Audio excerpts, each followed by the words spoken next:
কেমন আছো সবাই?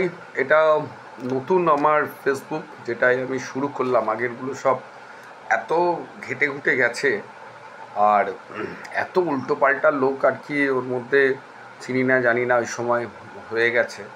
তো ফর যে কারণে ফেসবুক একটা বেশ ভালো আড্ডার জায়গা হতে পারে। ফেসবুক থেকে একটা ইন্সপিরেশনস পাওয়া যেতে পারে যদি ভালো ফ্রেন্ডস বা ভালো একটা কমিউনিটি তৈরি হয়। এখন সবার কাজ করার স্বার্থে তো সবার সাথেই মিশতে হয়, কিন্তু কমিউনিটি এমন একটা হবে যে কমিউনিটি সবসময় ইন্সপিরেশন দেবে। যাই আমরা প্রত্যেকের একটা কাজের সাথে আমরা যুক্ত থাকি। তো সেই কমিউনিটি এমন একটা হবে যে যার লেখা বা যার ভিডিও অনেকটা সামনের দিকে এগোতে সাহায্য করে।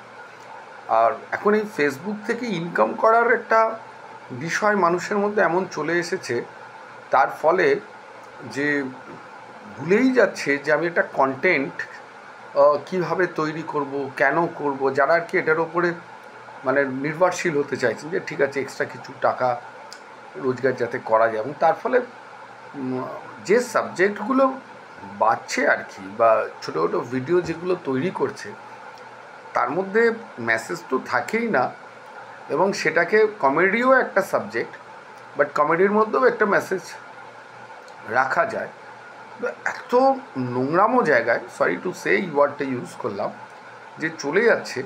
এতে কি হচ্ছে, মাইন্ডকে ফ্লাকচুয়েট করে দিচ্ছে। এবং সো দ্যাট যেই ওই ধরনের ভিডিওগুলো আসছে, যেটা হয়, এটা অনেকেই তোমরা হয়তো জানো না, যেটা এখন ফেসবুক করেছে, একবার যদি হাতে ক্লিক পড়ে যায়, যেহেতু এটা এআই বেস হয়ে গেছে, এখন অনেকটাই এআই মেনটেন করছে এদের এত বড় একটা ফেসবুকের সাম্রাজ্য। যেই হাতে ক্লিক পড়ে গেল, ওই ভিডিও লটে লটে আসতে শুরু করে। That is the one kind of the management. যদিও জানি না ফেসবুকের এই যে পলিসি, যে পলিসির ওপর দাঁড়িয়ে এরা করছে, আবার অনেকে আমি দেখছি সোশ্যাল সাবজেক্টের ওপর, বাড়িতে কি করছে, বাড়িতে খুনসুটি বোনা করছে, ঠিক আছে, একটা বাচ্চা ছেলে বা মেয়ের সাথে করছে, তবু ভাল লাগে। বুড়ো বুড়ো ধাড়ি লোকেরা হাজব্যান্ড ওয়াইফ কী করছে, তার বাড়িতে কি হচ্ছে, সে কি আইফোন কিনছে, বাবার কাছে আইফোন কিনতে চাইছে, বাবা তাকে 10টা জ্ঞান দিচ্ছে। এটা কোনো সাবজেক্ট হতে পারে, এবং সেখানে দেখছি এগুলো বিভিন্ন উপায়তে এখন প্রমোশন করা যায়, সেগুলো প্রমোট করছে। প্রায় 30,000 40,000 ভিউজ। অ্যাকচুয়ালি এই ভিউজটা তো আর কেউ গোটাটা দেখছে না, ওই একই জিনিস এরকমই বিভিন্ন রকম ওরিয়েন্টেশনে ভিডিওগুলো আসে, এবং সেটাকে হাত যদি একবার পড়ে যায়, আরে কি বলছে দেখি, এটাই হয়, এবং তার ফলে ভিউজটা ওইভাবে তৈরি হয়। আর একবার যদি ওইখানে ক্লিক হয়, তো হু হু করে এই ধরনের ভিডিও আসতে শুরু করছে। বাট ফেসবুক একটা মাধ্যম, যে মাধ্যম দিয়ে কিন্তু অনেক বড় কাজ করা যেতে পারে, বড় কাজ বলতে বড় কমিউনিটি তৈরি করা যেতে পারে। যেমন আমার যে সাবজেক্টটা আমি নিয়ে বলছি, যে structural engineering and the real estate management, এই সাবজেক্টটার ইম্পর্টেন্স হচ্ছে এটা থেকে একটা রোজগারের, ব্যাপক হারে রোজগারের জায়গা আছে, এবং তার সাথে সাথে অনেক ইনফরমেশান যেগুলো প্রত্যেক মানুষ প্রতিনিয়ত যারা এই ব্যবসার সাথে যুক্ত বা অন্য ব্যবসার সাথে যুক্ত, কিছু না কিছু কমন প্রবলেম, যেটাকে আমরা কেস স্টাডি বলি, যে আমরা ফেস করছি, সেইগুলো যদি আমরা শেয়ার করি, এবং সেগুলোকে কীভাবে, সেই প্রবলেমের সলিউশন কী আছে, সেগুলো যদি আমরা বলতে থাকি, তাহলে কী হবে, একটা কমিউনিটি তৈরি হয়ে যাবে, আমরা আগে এগোতে পারবো, উপার্জন বৃদ্ধি করতে পারবো। দেখুন, বাঙালিদের মেনলি সবচেয়ে ভয়ের বিষয় যেটা, আমাদের মধ্যে পোটেনশিয়ালিটি আছে, আমরা প্রচুর পড়ি, আমরা ভালো সিনেমা দেখি, আমরা ভালো বই পড়ি, কিন্তু মুশকিলটা যেটা হচ্ছে, বাঙালিদের হাতে যেটা এমন জায়গায় গিয়ে দাঁড়িয়ে গেছে, যে ক্যাপিটাল মার্কেটেতে বাঙালিরা আসতে পারছে না। এই স্টাডিটা কেন, আমি যখন বিজনেস ম্যানেজমেন্ট করতে যাচ্ছি, পড়ছি, ফাইন্যান্স নিয়ে যখন পড়ছি, আমি দেখছি যে আমাদের ম্যানেজমেন্টের, নিজস্ব ম্যানেজমেন্টের কিছু গাফিলতি বলতে পারেন রয়ে গেছে, বা এই সাবজেক্টটা নিয়ে আমরা চিন্তাই করি না। আর সেটা করি না বলে যেটা হচ্ছে, ক্যাপিটাল মার্কেট থেকে আস্তে আস্তে করে ছিটকে যাচ্ছে। আর এই ক্যাপিটাল মার্কেট থেকে যদি আমরা ছিটকে যাই, তো তার ফলে কী হচ্ছে, আমাদের কালচার, আমরা যেগুলো ভালোবাসি, বিহেভিয়ার, আমাদের সমস্ত কিছু কালচার আস্তে আস্তে করে বিলুপ্তর পথে যাবে। এটাই স্বাভাবিক হয়।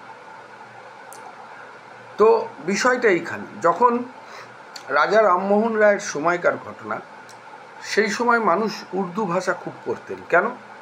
সেই সময় কোর্ট কাছারি, ব্যবসা বাণিজ্যের ভাষাটা ছিল সেই সময় উর্দু। কেন? মুঘলদের সেই সময় শেষ সময়ের দিকের একটা ব্যাপার। তারপর যখন ব্রিটিশরা এলো, এই জায়গাটা মার্কেটটাকে ক্যাপচার করলো, তখন আস্তে আস্তে করে তার ট্রেন্ডিং হলো ইংলিশ পড়া। কেন? তখন তারা যে ব্যবসাটা যখন কন্ট্যাক্ট করতো, তাদের কমন ল্যাঙ্গুয়েজ ছিল ইংলিশ। এবং এখানকার যারা আছে তারাও ইংলিশটা শিখতে শুরু করলো, যাতে যে ব্যবসা বাণিজ্য করতে আমাদের সুবিধা হবে। সারা বিশ্বের মধ্যে ইংলিশ, ফ্রান্স, এই ল্যাঙ্গুয়েজগুলো এখন ব্যাপক হারে চলছে। আরও অনেক ল্যাঙ্গুয়েজ আছে যেগুলো, কেন? যেমন যেমন বিজনেস ওয়ার্ল্ড, বিজনেসে যে দেশগুলো মার্কেট করবে তাদের ভাষাটাই ভালো বেশি চলবে। আজকে আমরা বলি না যে হিন্দি ভাষা কেন? হিন্দি ভাষায় একটাই ব্যাপার, ভারতবর্ষের মধ্যে ক্যাপিটালস ক্যাপচার যারা করে বসে বেশিরভাগই হিন্দি ভাষী, এবং হিন্দি একটা কমন ল্যাঙ্গুয়েজ সেই কারণে হয়ে গেছে। সেটা ওয়েস্ট বেঙ্গল বলুন বা আদার স্টেট বলুন, কম বেশি আমরা হিন্দি আমরা বলতেই পারি, বলি শুনি। এবার আমরা জোর করে যদি এখন আন্দোলন করি, না তুমি হিন্দি বলতে যাবো না, এটা বাংলা, এখানে বাংলাই বলতে হবে, নো ওয়ে, আপনি বেরিয়ে যাবেন। ক্যাপিটাল যার হাতে আছে সেই রাজা, সেই সব কিছু নিয়ন্ত্রণ করবে। আর এই ক্যাপিটালসের সবচেয়ে বড় বিষয় যেটা হলো বিজনেস। ক্যাপিটাল কোনো খারাপ অর্থ না, এটা হচ্ছে বিজনেস। এবং কিভাবে একটা বিজনেস গ্রোথকে আনা যায় সেইগুলো নিয়েই চিন্তাভাবনা, সেইগুলো নিয়েই শেয়ার করে। আমরা আজকে মনে করলাম যে কালকে আমি একটা বিশাল বড় আদানি আম্বানির মতো একটা বিজনেস হাউস তৈরি করব।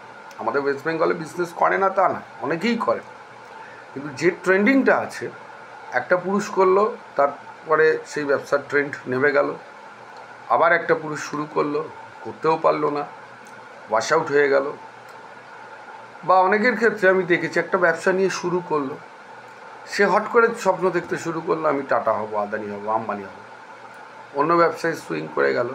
সেই ব্যবসাটা সে জানেই না, তার বন্ধুবান্ধব তাকে ভরসা দিল যে ভাই তুই আয়, আমি করব, এই এত লাভ হবে, এই হবে, দেখছিস না ও এই করছে, চলে গেল, গিয়ে এটাও ডুবলো, ওটাও ডুবলো।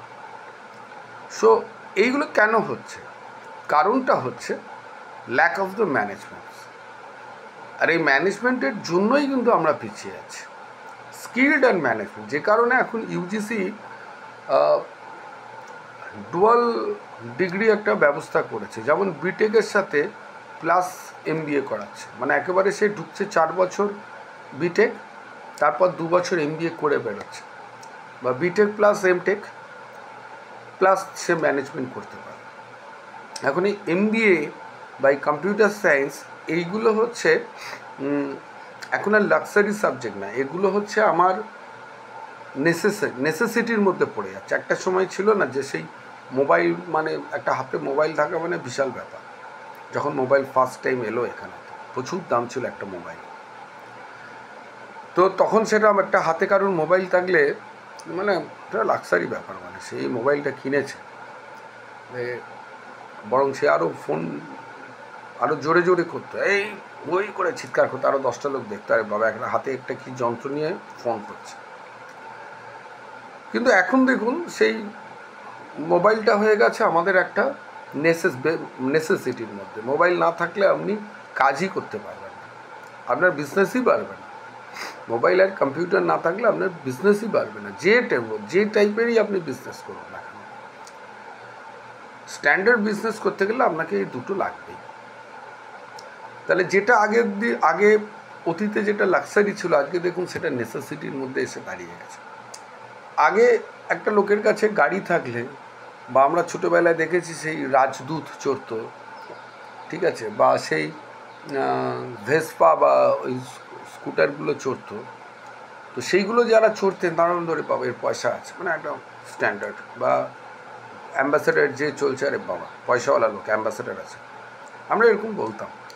আর আজকে কিন্তু সেটা নেসেসিটির মধ্যে পৌঁছে গেছে। আপনার একটা ব্যবসা করতে গেলে আপনার নয় বাইক লাগবে, নয় নিজেদের গাড়ি লাগবে। আমাদের নিজেদের ছোট্ট একটা ব্যবসায়, তাতেই আমাদের দুখানা বাইক দুজনের আমাদের চালাতেই হচ্ছে, গাড়িও অনেক সময় ব্যয় করতে হচ্ছে, যেমন যেমন প্রয়োজন হয়। But this is a necessity, এটা কিন্তু আর লাক্সারির মধ্যে পড়ছে না। তো ঠিক তেমনই এই বিজনেস ম্যানেজমেন্টটাও বা কম্পিউটার সায়েন্স যেটা বলেন, এই দুটো কিন্তু আপনার নেসেসিটি হয়ে যাচ্ছে আপনার বিজনেসের জন্য। ম্যানেজমেন্ট ইজ দ্য থিং যেটা ডিসিশন নিতে আমাকে সাহায্য করবে, আগাম ঝড়কে দেখতে সাহায্য করবে, আগাম প্রফিটকে দেখতে বুঝতে সাহায্য করবে। আর কম্পিউটার সায়েন্স এমন একটা জিনিস, আমার সাবজেক্টের জন্য নিজস্ব সফটওয়্যার আমাকে কাজটা ফাস্ট করতে সহযোগিতা করবে। আজকে এআই এর যুগে এত ফাস্ট হয়ে গেছে, আমরা চাইব যে আমরা যে ধরনের ধরুন কাজ করব তার মধ্যে এআইকে যোগ করা। আপনাকে আপডেট হতে হবে, আজকে আপডেট না হলে কালকে আপনি মার্কেটে থাকবেন না। এবং এই কথাটা হলো ইকোনমিক্সের কথা। কেন, আপনার রিসোর্স হচ্ছে লিমিটেড, আর নিডস অ্যান্ড ওয়ান্টস এগুলো হচ্ছে আনলিমিটেড। সো যখন রিসোর্স যদি আমার লিমিটেড থাকে আর ওয়ান্টস যদি আনলিমিটেড থাকে, তাহলে আপনাকে যদি প্রপার ওয়েতে ম্যানেজমেন্ট যদি না করেন, তাহলে আপনার মানি ডিস্ট্রিবিউশন যদি ঠিকঠাক মতো না হয়, তাহলে আপনি গরিব, গরিব থেকে আরও গরিব, গরিব থেকে আরও গরিব হবেন। তো এই সাবজেক্টটার নিয়েই আসা, এবং আমার যে সাবজেক্ট হচ্ছে রিয়েল এস্টেট বা স্ট্রাকচারাল ইঞ্জিনিয়ার, এটার কেন গুরুত্ব? একটা রিয়েল এস্টেট প্রজেক্ট খুব কম করে হলো এটা বিশাল পরিমাণ অঙ্ক লাগে, ক্যাপিটাল লাগে। খুব কম একটা বড় ছোট প্রজেক্ট করতে গেলেও 25 থেকে 30 লাখ আপনার ইনভেস্টমেন্ট। ছোট্ট প্রজেক্ট, 3 তলা বাড়ি, ছোট্ট, আপনার হাতে নিয়ে নামতে হবে। তো এটা 30 লাখ, আমি একদম ছোটো প্রজেক্ট থেকেই শুরু করছি। 30 লাখ একটা ইনভেস্টমেন্ট, সেটা যদি আপনি ঠিকঠাক না করতে পারেন, আপনি সেই টাকাটা তো রিটার্ন পাবেন না। উল্টে যেটা হয়ে যাবে, মার্কেটে আপনার প্রচুর টাকা দেনা হয়ে যাবে। এই ব্যবসাটাই এরকম। আর যদি ঠিকঠাক মতো করতে পারেন, তো এই 30টা আপনার 60তে গিয়ে দাঁড়াবে। তো যারা আমরা ব্যবসা করব এটা জেনে নাবি, তো আমাদের প্রথম চিন্তাধারাটাই এটা থাকে যে আমি প্রফিট করব। এখন কিভাবে করব, কেমনভাবে করব? আমি একটা বিষয়ে একটা উদাহরণ দিচ্ছি। দেখবেন এখন ফেসবুক মার্কেটিং হচ্ছে, এবং অনেক ব্লগার আছে যারা এটা করছেন, করে কিছু রোজগার করছেন, বিশেষ করে ফুড ব্লগার। এখন পুজোর সময় ড্রেস, অনেকে শাড়ি বা এইসব দেখাচ্ছেন। বিষয়টা এখানে হলো যে আমার কি কি প্রোডাক্ট আছে দোকানে, আমি সেটাকে দেখাচ্ছি, আমার এই আছে, আমার ওই আছে, আমার সেই আছে। ওকে, এই যে দেখানো, এটার মানে হচ্ছে আমি মানুষকে পুশ করছি যে এই কালারটা আমার ভালো, এই কালারটা আমার, এটাকে পুশ করছি গ্লোবালি। আমি জানি না এটা কারা দেখছে, আমি দেখছি, আপনি দেখছেন, আরও কে আমার বায়ার্স হবে আই ডু নট নো। আমার একটা দোকান হচ্ছে সোদপুরে, আমি সেটা ফেসবুকেতে বসে এখানে আমি দেখাচ্ছি। তো আমি এক্সপেক্ট করতে পারি কি কলকাতার কোনো মানুষ যাবে সোদপুরে গিয়ে ওই জিনিসটাকে নিতে? বা যদি কারোর পছন্দ হয়, সে হয়তো অনলাইনে বলতে পারে। এই চিন্তা ভাবনা দিয়েই জিনিসটাকে তৈরি করেছে। এখন যে দোকানটা সোদপুরে বসে আছে, সে দোকানের মালিক কি জানে যে আমার এই প্রোডাক্টটার বায়ার্স কত হতে পারে? আমি আপনাকে বলছি, ওয়েস্ট বেঙ্গলে যারা এই ধরনের পুশ করেন প্রোডাক্ট, তারা সামান্য কিছু মার্কেট ট্রেন্ডিং দেখে, এবং এটা বাজারে চলছে, এটা বাজারে বেশি সেল হচ্ছে, এরকম একটা ট্রেন্ডিং দেখে তারা মেটেরিয়ালগুলোকে দোকানে সাজায়। এটাই ট্রেন্ডিং। আপনি যে কোনো মলে যান, যে কোনো রাস্তার ফুটেতে যারা বিক্রি করছেন, সে সেই মালটাই রাখবে যে মালটা চাহিদা আছে, লোকে 10বার এসে বলবে যে দাদা এই মালটা আছে, এই ধরনের মালটা আছে, তবেই সে মালটা রাখে। বাট এই ধরনের চিন্তাভাবনা বিজনেস ম্যানেজমেন্টে 1970 সালে ছিল। মডার্ন বিজনেস ম্যানেজমেন্ট অনেকটা এগিয়ে গেছে, বিকজ সেই কারণে মডার্ন বিজনেস ম্যানেজমেন্টকে ম্যানেজমেন্ট সায়েন্স বলা হয়। অনেক ফর্মুলেশনস, অনেক পারসেপশন নিয়ে বিজনেস মডেল তৈরি করা হয়েছে। এখন মার্কেটিং ম্যানেজমেন্টের গুরু হলেন ফিলিপস কোটলার। কোটলার সাহেব একটা দিগন্ত খুলে দিলেন। কি খুলে দিলেন? আচ্ছা ধরুন আমি যে জিনিসটা নিচ্ছি, দোকানে রাখবো, তার যদি বায়ার্স আগে থেকেই রেডি থাকে, অর্থাৎ আপনার দোকানে আগে থেকেই লাইন দিয়ে থাকে, আপনি আনবেন, জিনিসটা নিয়ে চলে যাবে, তাহলে কেমন হয়? অবশ্যই ভালো হবে। আপনার রিস্ক ফ্যাক্টর কম, বেশি দিন টাকা আপনাকে ধরে রাখতে হবে না। ফিলিপস কোটলার তার মার্কেটিং সায়েন্স এই টেকনিকগুলোকে অ্যাপ্লাই করলেন। বড় বড় কোম্পানি তারা কি করলো, ইন ডিটেলস কিছু টেকনিক, কিছু পদ্ধতি আছে, মানুষের মন বোঝার চেষ্টা করলো, লোকালাইজড বোঝার চেষ্টা করলো, গ্লোবাল ওয়েতে বোঝার চেষ্টা করলো, এবং তারপর তার প্রোডাক্ট ডিজাইনটা চালু হলো। এবং এই পদ্ধতিতে সারা বিশ্ব এখন চলছে। নট দ্য ট্রেন্ডিং, আমাকে জানতে হবে ফিউচার ট্রেন্ডিং কি মানুষ ভাবছে। আমি একটা চিন্তা করলাম যে এটা হতে পারে, বাট হবে, এই দুটোর মধ্যে কিন্তু অনেক তফাৎ আছে। এই হবে এটাকে ইনশিওর করা। রিয়েল এস্টেটের ক্ষেত্রে যেহেতু একটা ফ্ল্যাট আপনি বিক্রি করছেন, যারা আমরা ডেভেলপার, আমাদের একটা সাধারণ কনসেপশন যে একটা ফ্ল্যাট আমি তৈরি করব এবং আমরা এক্সপেক্ট করব ফ্ল্যাটটা বিক্রি হবে, আমি সেই কারণে দামটা নির্ধারণ করব। দেখা গেল প্রাইম লোকেশন ফ্ল্যাট সে তৈরি করলো, কিন্তু সেল আর করতে পারলো না। কারণটা কি? কারণটা এটাই, হয়তো সে একটা 1000 স্কোয়ার ফিট ফ্ল্যাট বানালো, 3 বেডরুম বানালো, কিন্তু ওখানকার যে বায়ার্স আছে সেই বায়ার্সের সাথে সেটা ম্যাচ করবে না। সুতরাং আমি যখনই একটা প্রোডাক্ট বানাবো, কারা নেবে সেই বায়ার্সকে আমাকে আগে খুঁজে বার করতে হবে। অ্যান্ড সেই খুঁজে বার করার টেকনিকই হলো বিজনেস ম্যানেজমেন্ট। অ্যান্ড এই বিজনেস ম্যানেজমেন্টের গুরুত্বটা এখানে কি, আজকের দিনে দাঁড়িয়ে আমি কি খাবো, কি পরবো, কি বলবো, আমার বিহেভিয়ার কী হবে, সমস্ত জিনিসটা নিয়ন্ত্রণ করে এই ম্যানেজমেন্ট সায়েন্স। বিশেষ করে যারা ব্যবসা করছেন, কম্পিটিটর প্রচুর, সুতরাং আপনার গুডস, আপনার যে প্রোডাক্ট, সেই প্রোডাক্টের কোয়ালিটি অ্যান্ড সার্ভিস, এই দুটোকে মাথায় রেখে এবং প্রপার ওয়েতে ম্যানেজমেন্ট যদি আমরা ঠিক করতে পারি, তবেই কিন্তু আমরা সামনের দিকে এগোতে পারব। সো আমি শুরু করতে চাই যে সাবজেক্টটা, সেটা হলো business economics. Actually business economics বলে কিছু হয়নি, সাবজেক্টটা হচ্ছে ইকোনমিক্স। এই ইকোনমিক্স মানে বাংলা যদি আমরা করি অর্থনীতি। আরও যদি ভালো করে যদি বলি যে অর্থ, একটা মানুষ, আমি যদি ব্যক্তি বিশেষ ধরি, একটা মানুষকে তার জীবন জীবিকা চালাতে গেলে সবচেয়ে বড় জিনিস যেটা দরকার সেটা হচ্ছে অর্থ। অর্থ না হলে আপনি কিচ্ছু করতে পারবেন না। তো একটা বিজনেস হাউস চালাতে গেলেও ঠিক দরকার ক্যাপিটাল, তবে সে বিজনেসকে এক্সপ্যান্ড করতে পারবে, স্মুথলি বিজনেসকে নিয়ে যেতে পারবে। কিন্তু সেই ক্যাপিটালস আমি বললেই তো সেটা চলে আসবে না। আমার প্রোডাক্টটাকে সেল করতে হবে, আমার সার্ভিসকে প্রোভাইড করতে হবে, তবেই আপনার কাছে ক্যাপিটাল গ্রো হবে। এবং ক্যাপিটাল গ্রোয়ের অর্থটা কি? প্রত্যেক মানুষেরই একটা অর্থনৈতিক বলয় থাকে। যিনি রিক্সা চালাচ্ছেন তারও একটা অর্থনৈতিক বলয় ঘুরছে, যে সারা মাসে একটা এই অ্যামাউন্ট অফ মানি সে রোজগার করছে।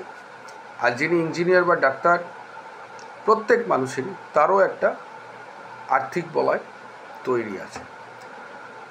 বিজনেসম্যান, বিজনেস হাউস তারা কী করবে, প্রত্যেকটা বিজনেস হাউসেরই একটা টার্নওভার আছে, আমরা টেকনিক্যাল ভাষায় যেটা বলি, এবং সেটাকেই বলা যেতে পারে আর্থিক বলয়। এটা সার্কেল। আমি 5,000 কোটি টাকার বিজনেস করলাম, মানে 5,000 কোটি টাকা তার রোলিং চলল, পরের বছর আরও বাড়ালাম 8,000 কোটি টাকা, তার মানে তার ইনভেস্টমেন্টও বেরিয়েছে, তার ইনপুট আউটপুট দুটোই বেড়েছে, সেই রোলিংটা হচ্ছে 8,000, এবং তার থেকে একটা সার্টেন মানি অফ আমার লাভ্যাংশ ক্যাপিটালসে ঢুকে গেল। তাহলে আমার সার্কেল যত বড় হবে আমার ক্যাপিটাল গ্রোথ হতে হবে। That is the common simple.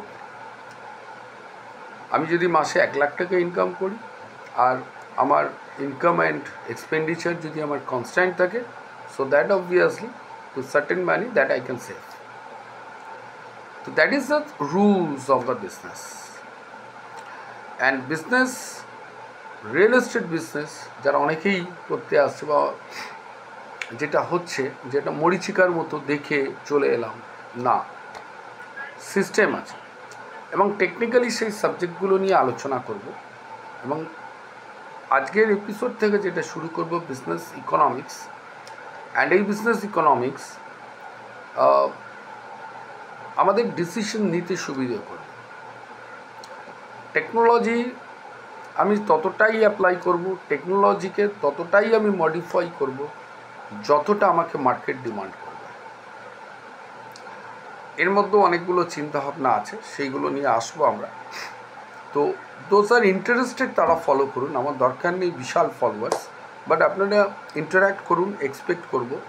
And এই এক্সপেকটেশনটাই খুব দরকার। কমেন্টস বক্স খোলা আছে, কমেন্টস করুন, আপনাদের চিন্তাগুলোকে শেয়ার করুন।